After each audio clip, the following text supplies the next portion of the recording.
Good morning ka barangay. Kape-kape tayo dyan.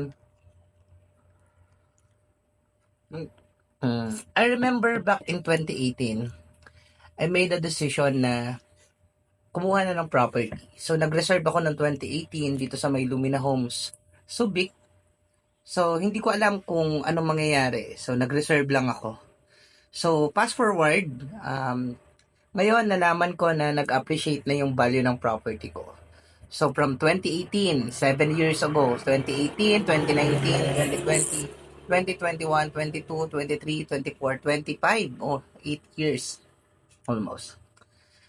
So, ang masasabi ko lang is, hindi nakakapagsisi na nakapag-reserve na tayo ng property. Dahil nga, nag-appreciate yung value nito and at the same time, nagamit ko na. So, hindi na ako nahihirapan na matulog. Dati natutulog